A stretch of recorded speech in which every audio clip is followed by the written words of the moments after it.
हाय दोस्तों, मैं हूं Rahul Gupta from star set by. और आज के इस वीडियो में हम बात करेंगे कि अगर कोई व्यक्ति बुद्धिमान है तो क्या वो कभी असफल नहीं होगा? क्या वो हमेशा ही सक्सेसफुल होगा? क्या सफल होने के लिए केवल इंटेलिजेंस का होना ही एक एकमात्र फैक्टर है? करेक्ट, जानेंगे इस वीडियो में, बने रहिए मेरे साथ अंत तक।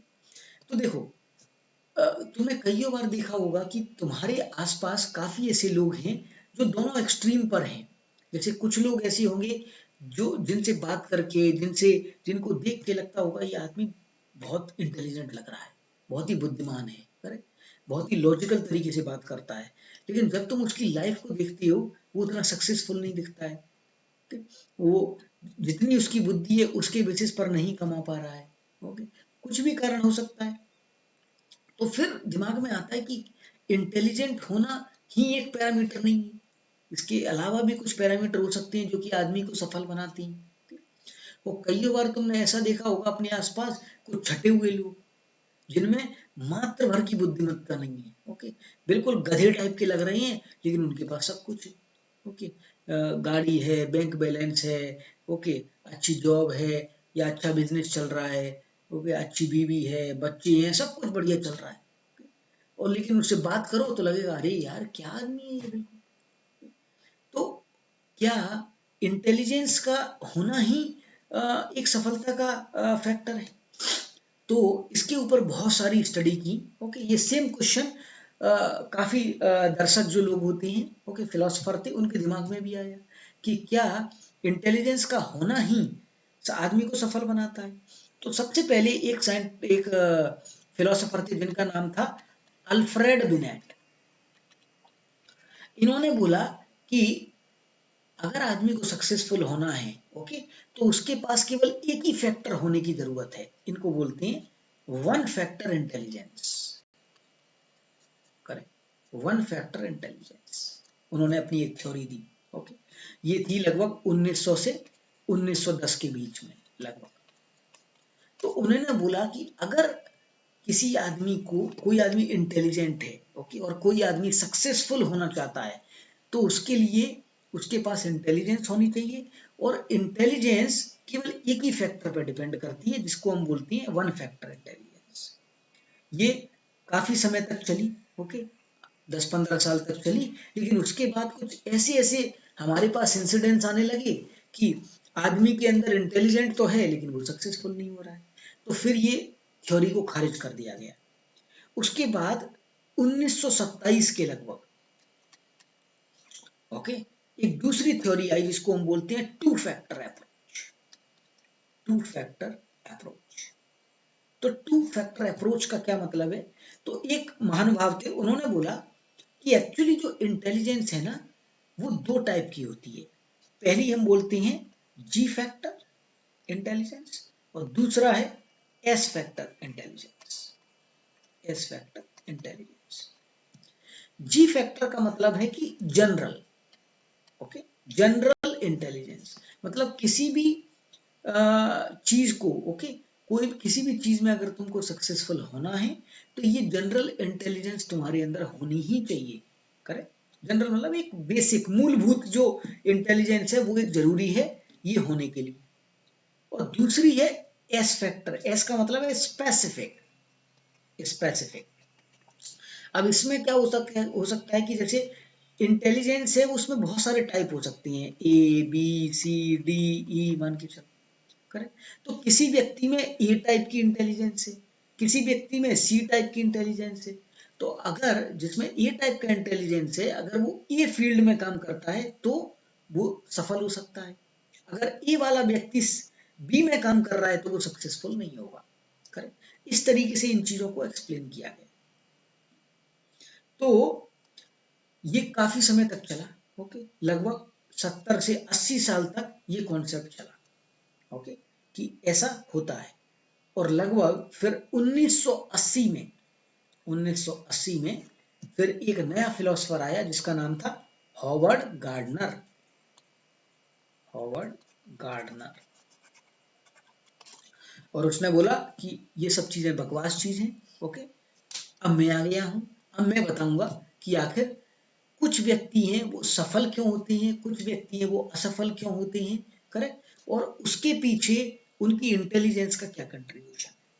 तो इसने दिया जिसको हम बोलते हैं multi factor approach, multi factor approach.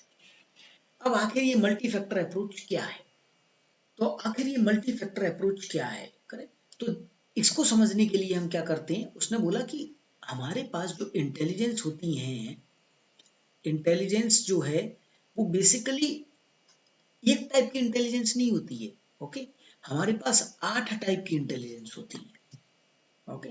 और जो टाइप की तुम्हारे पास इंटेलिजेंस है, अगर तुम उसी फील्ड में काम करोगे, ओके, तो तुम्हारे सक्सेसफुल होने के चांसेस बहुत ज्यादा हो जाते हैं, ओके। तो अब वो कौन कौन सी 8 टाइप की इंटेलिजेंस हैं, और इन वो और अपन ये भी बात करेंगे कि आखिर अगर वो इंटेलिजेंस है तो उसको हम कैसे पता करें, ओके, और उससे क्या क्या बन सकते हो। तो ये तीनों तीनों चीजें अपन थोड़ा सा इसमें डिटेल में डिस्कस करेंगे। वीडियो थोड़ा सा बड़ा बन सकता है, लेकिन मैं अपनी पूरी बात को रख के तुमको अच्छे से समझाना चाहता हूँ। देखो, सबसे पहली जो इंटेलिजेंस आती है उसको हम बोलते हैं linguistic intelligence, linguistic intelligence. Linguistic का क्या मतलब है, लिंग्विस्टिक मतलब भाषा वाली, ओके। देखो, कुछ लोगों में ना शब्दों को इधर उधर करने की बड़ी अच्छी क्षमता होती है, शब्दों के संग वो खेल सकते हैं, नए शब्द गढ़ सकती हैं, नए शब्दों को, दो शब्दों को जोड़ के नया शब्द बना पाती हैं, करेक्ट। अगर तुम्हारे अंदर इस टाइप की इंटेलिजेंस है, ओके, तो शब्दों के संग खेलने की, शब्दों को समझने की, शब्दों को जोड़ के उनका संधि विच्छेद करके, उनको मिक्स करके, ट्विस्ट करके, करेक्ट, अगर वो टाइप की तुम्हारे पास लिंग्विस्टिक इंटेलिजेंस है, तो तुम क्या बन सकते हो, कवि बन सकते हो, करेक्ट, कोई भी वक्ता बन सकते हो, कहीं भी कोई भी राइटर बन सकते हो। तो अगर तुम्हारे पास लिंग्विस्टिक इंटेलिजेंस है, ओके, तो अगर तुम किसी दूसरे फील्ड में जा रहे हो तो असफल हो जाओगे, लेकिन इन फील्ड में जा रहे हो तो क्या हो जाएगा, सक्सेस की प्रोबेबिलिटी बढ़ जाएगी। दूसरी चीज आती है logical, logical mathematical, okay, mathematical, logical और मैथमेटिकल, बेसिकली रीजनिंग करने की क्षमता, ओके, तार्किक क्रिया करने की क्षमता तुम्हारी। अगर किसी के अंदर तार्किक लॉजिकली सोचने की क्षमता बहुत ज्यादा है, ओके, तो वो बंदा क्या बनेगा, वो बंदा इंजीनियर बन सकता है, इंजीनियर बन सकता है, ओके। वो तुम्हारा क्या बोलते हैं, कोई भी साइंटिस्ट बन सकता है, मैथमेटिशियन बन सकता है, करेक्ट, जहां पर कि लॉजिकल करने की क्षमता बहुत ज्यादा है। तो अगर किसी के अंदर लॉजिकल और मैथमेटिकल इंटेलिजेंस है, तो उसको इस फील्ड में जाना चाहिए जहां पर कि उसके सक्सेस होने की प्रोबेबिलिटी बहुत ज्यादा बढ़ जाती है। तीसरा जो इंटेलिजेंस आता है, जो कि हमको हार्वर्ड ने बताया, ओके, हॉवर्ड गार्डनर ने, उसको हम बोलते हैं स्पेशियल इंटेलिजेंस, ओके। स्पेशियल का मतलब होता है स्थानिक, ओके, स्थानिक। दो टाइप के स्पेशल होते हैं, एक होता है SPECIAL, स्पेशल बेसिकली, ओके। ये है स्थानिक। स्थानिक का मतलब है कि उन लोगों को स्पेस के बारे में काफी अच्छे से समझ में आता है, ओके।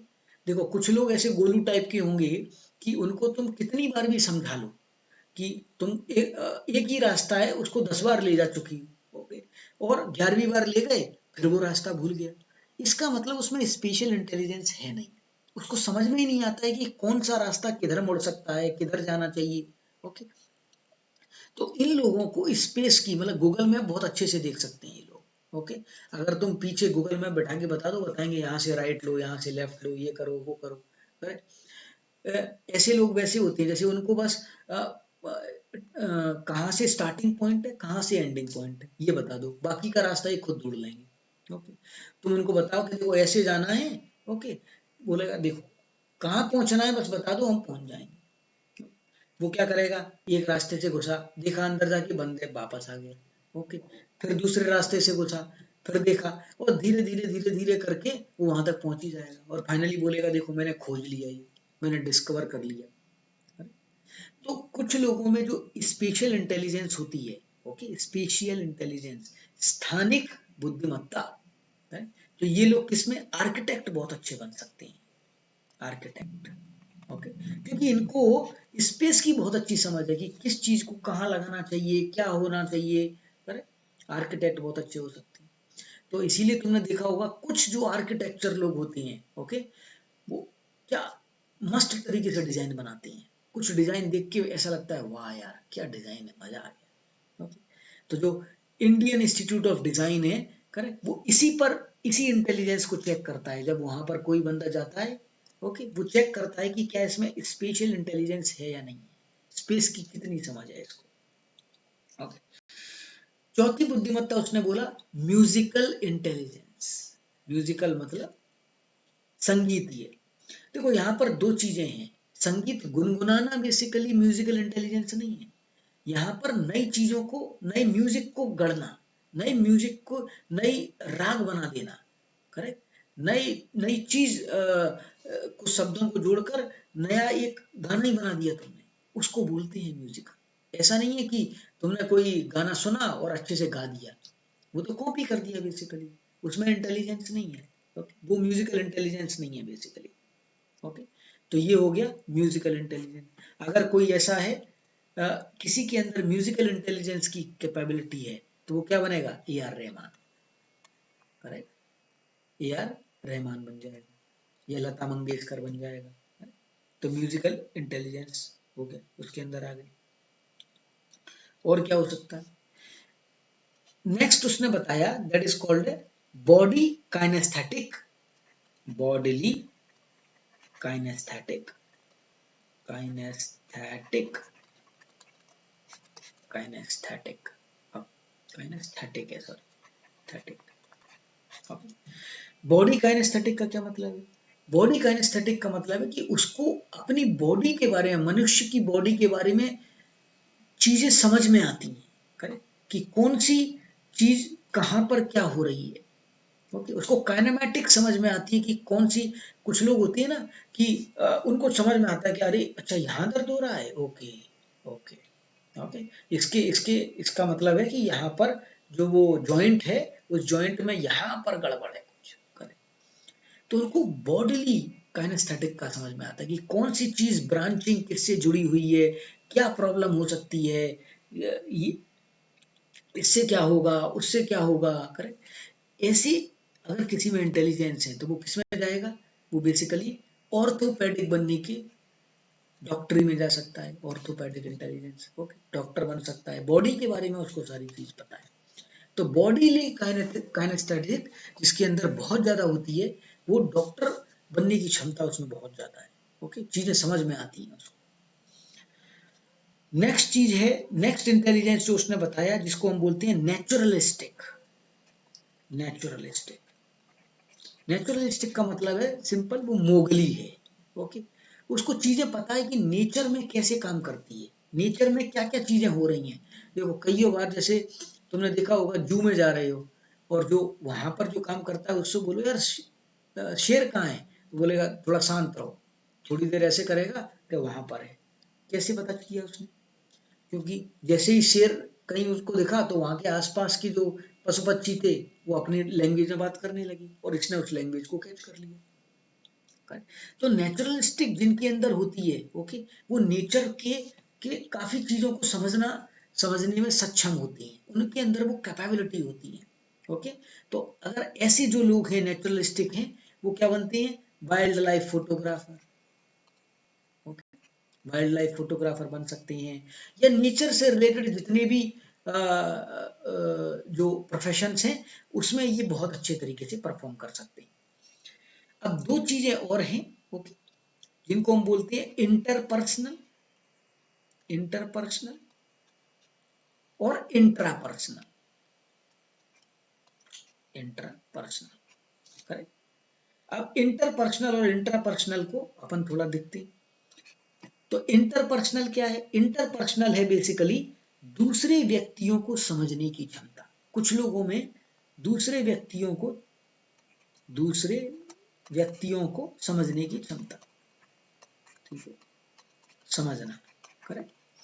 तो कुछ लोगों में दूसरों को समझने की बहुत अच्छी क्षमता होती है कि अच्छा कि मन ही मन मुस्कुरा रहे हो, क्या गम है जिसको छिपा रही हो। ओके, तो वो ऐसा नहीं है कि केवल तुम्हारे उन्होंने 4-5 एक्सप्रेशन देखे, फिर उसमें देखा अरे इसका जो बोलने का जो वो है, ओके, मतलब इसके आंसू और जो इसकी खुशी है, करेक्ट, उसमें आंसू का परसेंटेज ज्यादा है, इसका मतलब खुशी है, वो बेसिकली वैसे ही छिपा रही है उसको अंदर दर्द को, करेक्ट।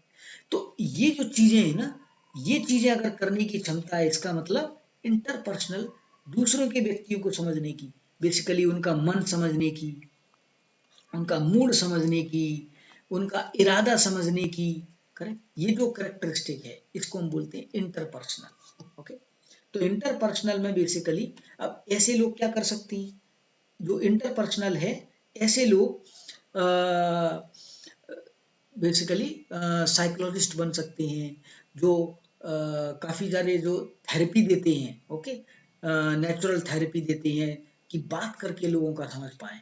ओके, ऐसे लोग हो सकते हैं, जितने भी फिलेंथ्रोपिक जो भी जॉब होती हैं उसमें ये लोग काफी सक्सेसफुल हो सकती हैं। और लास्ट चीज है जिसको हम बोलते हैं इंट्रापर्सनल। इंट्रापर्सनल क्या है, खुद को अच्छे से समझ पाना, खुद को अच्छे से समझ पाना। ऐसे लोग हैं, वो ऐसा ना बोले क्या यही प्यार है, ऐसा ना हो कि तुम्हारे संग बहुत सारी चीजें हो रही हैं और तुम अपने आप से पूछ रहे हो क्या यही प्यार है। ओके, ऐसा ना हो। ओके, तो खुद को अच्छे से समझ पाना और खुद को अच्छे से कंट्रोल कर पाना, अगर ये कर पा रहे हो तो इसका मतलब इंट्रापर्सनल स्किल तुम्हारे अंदर है, वो इंटेलिजेंस तुम्हारे अंदर है। ओके, तो हॉवर्ड गार्डनर ने हमको बोला कि ये बेसिकली 8 टाइप की इंटेलिजेंस होती है। ओके, और हर इंटेलिजेंस जरूरी नहीं है कि हर बंदे के अंदर हो। ओके, हो सकता है कि किसी बंदे के अंदर, देखो, कुछ ना कुछ तो होगी, लेकिन किसका परसेंटेज ज्यादा है। ओके, हमको डाइकोटमी फिलॉसफी पे नहीं जाना है, कि प्लस और माइनस में नहीं जाना है, हमको कॉन्टिनम अप्रोच में जाना है। ओके, कि ये सारी चीजें मनुष्य के अंदर होती हैं, हर मनुष्य के अंदर होती हैं, बस इनका अनुपात अलग अलग होता है। तो तुमको अपना अनुपात पहचानना है कि मेरा अनुपात किस में ज्यादा है, मेरा परसेंटेज किस में ज्यादा है, और उसी टाइप का प्रोफेशन चुनना है, तो प्रोबेबिलिटी तुम्हारे सक्सेस होने की ज्यादा बढ़ जाती है। ओके, अब ज्यादातर लोग क्या होता है, ये चीजें पता नहीं होती हैं या कोई बताता नहीं है, और इवन दो तुम्हारे अंदर इंटेलिजेंस है, तुम काम कुछ और कर रहे हो, तो क्या होता है, अनसक्सेसफुल हो जाती है। ओके, तो चीजों को समझना कि तुम्हारे अंदर कौन सी इंटेलिजेंस है, और उस इंटेलिजेंस के थ्रू प्रोफेशन को चूज करना। ओके, अगर ये तुम कर पाए बहुत अच्छे से, तो सक्सेस की प्रोबेबिलिटी बहुत ज्यादा हाई हो जाती है। ओके, तो बुद्धिमान व्यक्ति असफल हो सकता है, ओके, अगर वो अपनी जो इंटेलिजेंस है उसके प्रोफेशन में नहीं है तो। ओके, और अपने प्रोफेशन में है तो वो झंडे गाड़ सकता है। तो होप इस वीडियो के थ्रू मैं आपको समझा पाया हूं कि आखिर जो हॉवर्ड गार्डनर था उसने किस मल्टी अप्रोच थ्योरी दी इंटेलिजेंस की, कि मनुष्यों के अंदर इंटेलिजेंस होती है, लेकिन प्रॉब्लम ये है वो उनके अंदर कुछ और इंटेलिजेंस है और वो काम जो करते हैं वो दूसरी इंटेलिजेंस का करते हैं, इसी कारण वो सक्सेसफुल नहीं हो पाते हैं। ओके, इस तरीके से उसने एक्सप्लेन करने की कोशिश की। होप इस वीडियो के थ्रू एक क्लैरिटी आई हो कि आखिर क्यों बुद्धिमान व्यक्ति भी असफल हो सकता है। ओके, तो आप भी एनालाइज कीजिए कि आपके अंदर कौन सी इंटेलिजेंस है, और क्या आपका प्रोफेशन उससे मैच करता है, नहीं तो क्या आप अपने प्रोफेशन को मैच करने की कोशिश कर सकते हैं। और और कोई भी कमेंट है तो बताइए कमेंट बॉक्स में लिख के, करें। थैंक यू, बने रहिए मेरे साथ इस चैनल में, जानने के लिए अच्छी अच्छी बात है। धन्यवाद।